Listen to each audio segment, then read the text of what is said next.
Hey everybody, it's time for Just Ask Gigi Live. I'm Tom Alexander, and of course this is the one, the only, Gigi Stetler. And we're outside in the field today, and we're looking at some, well, this is kind of interesting because we have somebody here they're going to be leaving shortly, Yes. but we want to talk a little bit about weight when you pull one of these bad boys with a truck or some kind of SUV. You want to know if you're making weight. So tell us how that works. Well, it's really interesting because people never really know what they're capable of towing. So there are guides, but the thing is that, when you go to a car dealer and you say, I want to pull a trailer, and you tell them, you don't really know because you haven't bought one yet, so you don't know what it weighs. So what happens is the dealer basically wants to sell whatever car he's got on the lot or whatever truck he's got on the lot, and he doesn't take into consideration the rear end axle ratios and all of that on the tow vehicle, or the size engine, and there's many specs to a vehicle that you need to look at before, to put two and two together. So I always recommend to purchase the trailer first, or to go and pick one out. If you don't own a truck yet or a vehicle, go and pick one out, because what happens is if you buy the wrong vehicle, you end up buying a smaller camper or something, and then you end up wanting to trade it in because it's not big enough once you get a bigger vehicle. So Yeah. try to pick the camper out first if you know you're going to shop for a vehicle. And then you'll know exactly what the weight is, and your dealership, your salesman should be able to guide you with the proper specs. The RV salesman, not the auto salesman, because the auto salesman have no clue on towing. Right. So, I was going to say that was the next logical question, because if you go to a dealership, a car dealership, Right. and you say, "Hey, okay, so I'm using this. This is what I want to do, and then I want to also tow." They're not going to know what the weight specs are they? right, but they also don't understand what they're selling. They really want to sell what's on the lot. Sure. So, and then the same thing, unfortunately, to some RV dealers, they want to sell what's on the lot. Oh, sure, you can tow it, and in the meantime, you lose your transmission like 6 months later. Yeah. So I'm going to just give you a couple of tips here.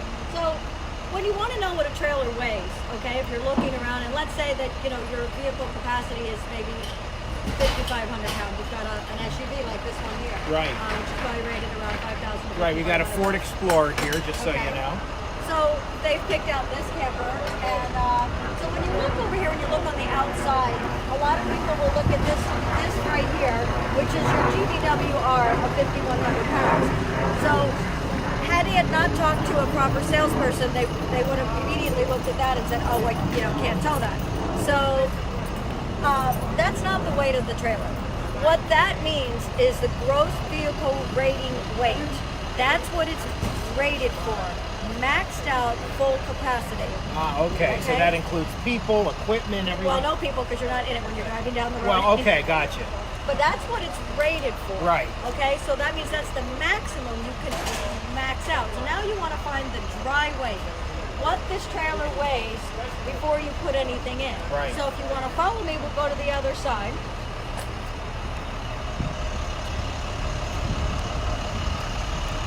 This is a proper towing equipment. So when you go to a dealer, make sure they get you a weight distribution kit. You see a lot of vehicles going down the road and they're all cockeyed like this, and what you want to do is you need to take the hitch weight off the back of the vehicle. So in order to do that, you have these bars. And what that does is it actually lifts the weight of the camper, throws it towards the back,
brakes, you want the trailer to use its own independent brakes.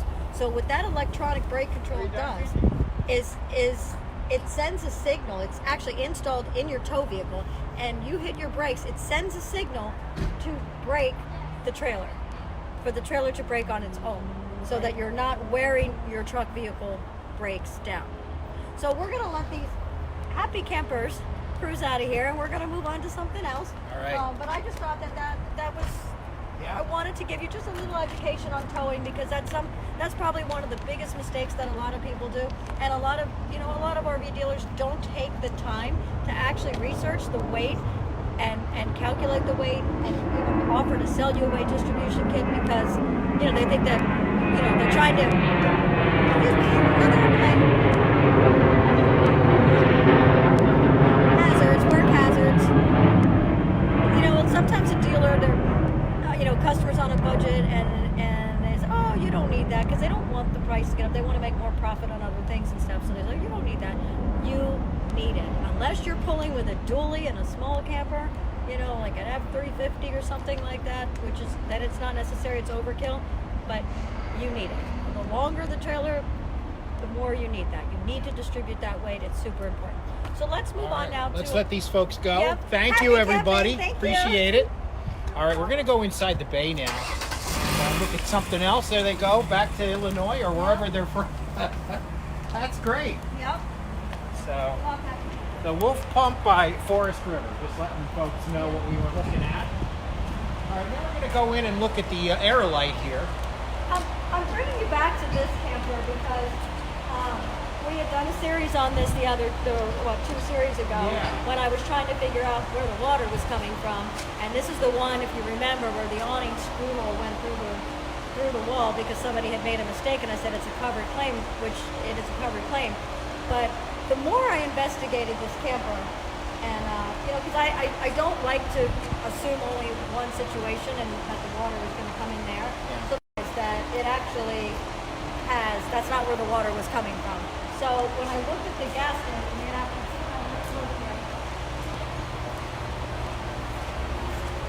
so this is extremely important. Now this camper, if the owner of this camper doesn't pay attention to this camper, because this is a kind of a manufacturer's issue, design flaw, and if the customer doesn't pay attention, it's going to leak again and again and again.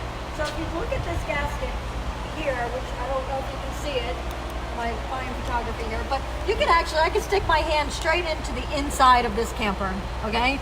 That's not good. You should not be able to, nothing to stop water from going inside, okay? So we can go and take a peek at this older camper over here, okay? And if you look at this gasket, this is where it's supposed to be. So if you look at this doesn't look anything like that. No, not at all. No, it doesn't. This is a complete seal. This is how you want your gasket to look. Like, I can't get in there. Water's, you have to peel it apart to get water in. Right. Okay? So when you set up and your room is out, check this, because it does happen where the gasket's on the slide in order for it to slide properly. Right. So we'll go back over here. Yep. And so what this customer needs to do, because this gasket's not going to do it on its own, they're going to have to basically just pull it.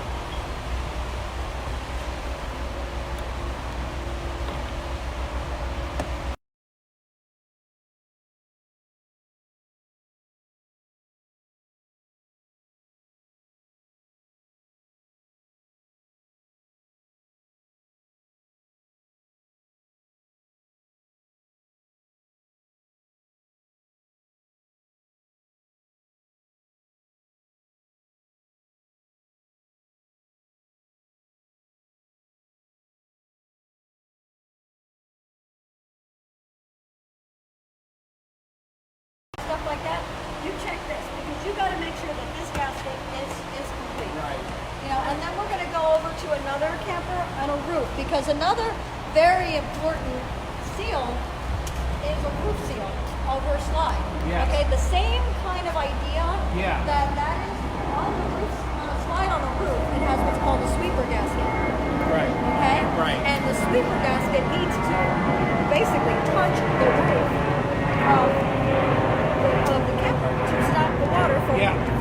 hitting the Yeah. roof. And Leaking in. Yeah. yes, so we're gonna go up on this roof here, Okay. and we're going to look at this. Now, this camper has a slide topper, and I do recommend a slide topper, but it has a slide topper. If it didn't have a slide topper, this camper would be pouring in with water. So All right. we're gonna go for a ride. So the camera's going to go with Gigi, Yep. and I'm going to stay on the ground again. I like. All right, come on, cameraman. I know you're gonna get. Here we go. Okay. Yep, maybe we can. Whoa, hang on. We're going for a ride. Places here. Right here is good. Okay. So, you see this gasket here? Wait, probably too close. Can you see that, Ivy? Are you getting a good view? Touching. So you have two options. This is your best friend. This slide. If you don't have a slide topper, which I recommend if you are going to have water inside, this has to be changed. They make that will actually touch the roof. So that's something you want to look for. And if you're in the market to buy an RV, that's one of the things you want to check to see if the sweeper gasket's actually touching the roof. But these shrink. Years. This is an older camper, and most likely it was probably good in its day. So, and it's because these gaskets shrink. So,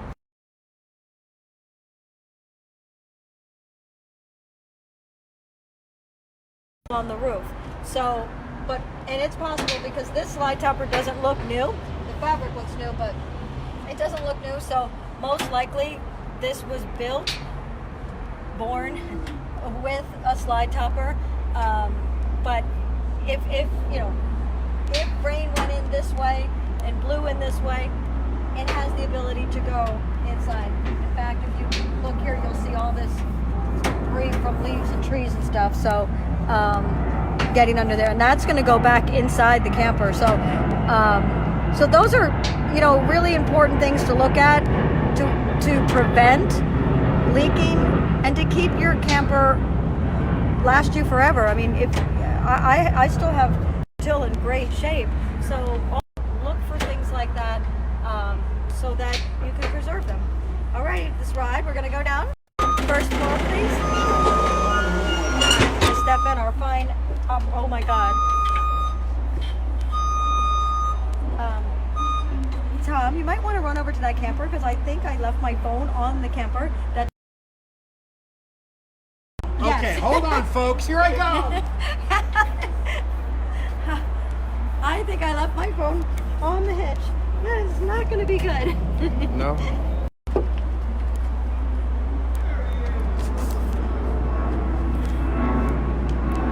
We're going to take a look at, rescue my cell phone.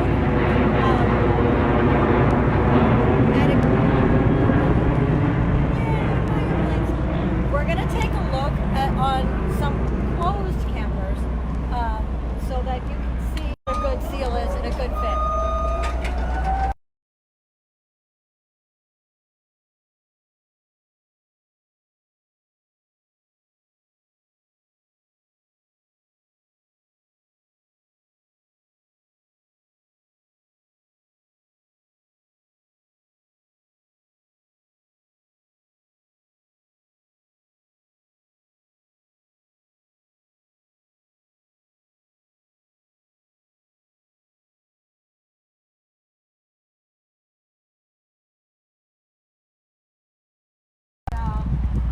Issues, and I think we showed this before, I think, on this one. And this one had a sweeper gasket on the top that was not sealed, and that's where the water was. My phone alive?